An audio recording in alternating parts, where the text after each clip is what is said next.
नमस्कार दोस्तों, supreme court देश भर में आरोपियों को सजा देने के लिए इस्तेमाल हो रहे बुलडोजर जस्टिस पर लगाम कसने के लिए अपनी ओर से दिशा निर्देश तय करेगा।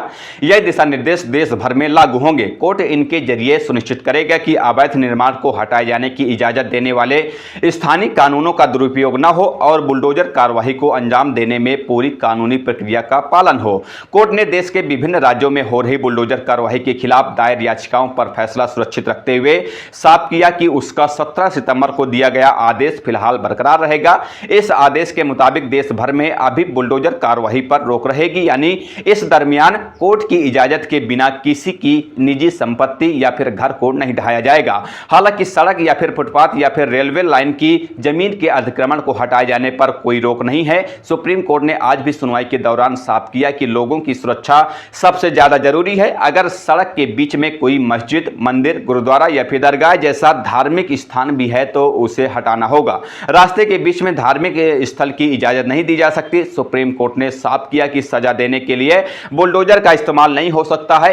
किसी के घर को इसलिए नहीं ढहाया जा सकता क्योंकि उस घर का कोई शख्स किसी केस में आरोपी या फिर दोषी है।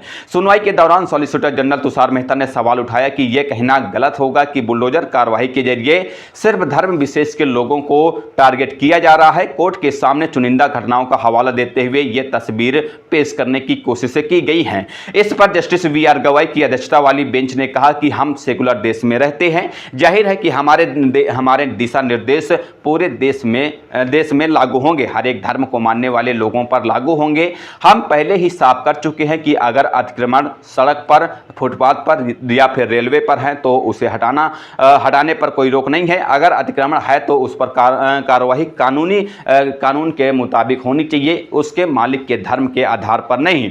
कोर्ट में हुई सुनवाई के दौरान याचिकाकर्ताओं और राज्य सरकारों की ओर से पेश हुए सॉलिसिटर जनरल तुषार मेहता ने अपनी ओर से दिशा निर्देश के लिए सुझाव रखे। एसजी यानी कि सॉलिसिटर जनरल तुषार मेहता ने कहा कि म्युनिसिपल कानून के उल्लंघन की सूरत में अवैध निर्माण के मालिक को रजिस्टर्ड डाक से नोटिस भेजा जाना चाहिए। इसके लिए 10 दिन का वक्त मिलना चाहिए। सिर्फ प्रॉपर्टी पर नोटिस चिपका देने से यह काम नहीं चलेगा। सॉलिसिटर जनरल तुषार मेहता ने कहा कि मेरी चिंता है कि सुप्रीम कोर्ट की गाइडलाइंस बनाते समय इस बात का ध्यान रखा जाए कि इसका फायदा अवैध निर्माण करने वाले बिल्डर और दूसरे लोग ना उठाने लगे। जस्टिस विश्वनाथन ने कहा कि अगर मान लिया जाए कि किसी जगह पर 2 अवैध ढांचे हैं, यानी कि 2 अवैध प्रकार से बिल्डिंगें हैं, तो लेकिन आप किसी एक ही ढांचे यानी कि बिल्डिंग को इस आधार पर गिरा रहे हैं कि उसमें रहने वाला किसी केस में आरोपी है, तो फिर आप पर पक्षपाती होकर कार्रवाई करने का सवाल तो उठना जाहिर है। सुनवाई के दौरान सुप्रीम कोर्ट ने कहा कि कानून का दुरुपयोग रोकने के लिए जरूरी है कि डिमोलिशन की कार्रवाई न्यायिक निगरानी में हो। अवैध निर्माण के मालिक को रजिस्टर्ड डाक के जरिए नोटिस दिया जाना चाहिए। नोटिस और डिमोलिशन के आदेश को पारदर्शिता के लिए ऑनलाइन पोर्टल पर भी डाला जाना चाहिए ताकि बुलडोजर कार्रवाई से प्रभावित होने वाले लोगों को समय रहते सूचना दी जा सके। डिमोलिशन की कार्रवाई की वीडियोग्राफी होनी चाहिए। सुप्रीम कोर्ट ने यह भी कहा कि अगर डिमोलिशन का आदेश दिया जाता है तो उस पर अमल के लिए वक्त दिया जाना चाहिए ताकि इस दरमियान वहां पर रहने वाले लोग वैकल्पिक इंतजाम कर सके।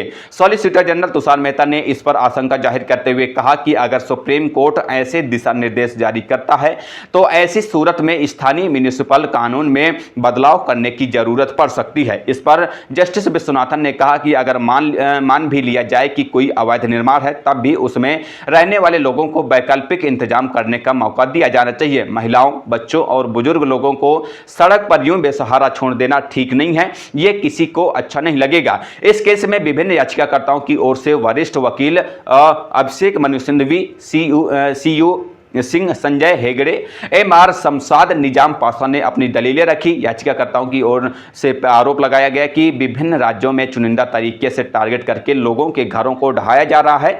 कई केस में तो एफआईआर दर्ज होने के अगले ही दिन उसका बुलडोजर से उसका घर ढहा दिया जाता है। इसलिए बेहतर होगा कि मनमाने तरीके से हो रही इन कार्रवाई पर लगाम लगाने के लिए सुप्रीम कोर्ट अपनी ओर से दिशा निर्देश तय करे। जमीयत ने मांग की कि कम से कम 60 दिन पहले नोटिस जारी होना चाहिए ताकि इस दरमियान बुलडोजर कार्रवाई से प्रभावित होने वाले लोग कानूनी राहत के विकल्प आजमा सके। बहरहाल इस खबर पर इतना ही। मिलते हैं किसी नई खबर के साथ, तब तक के लिए बहुत बहुत धन्यवाद, शुक्रिया।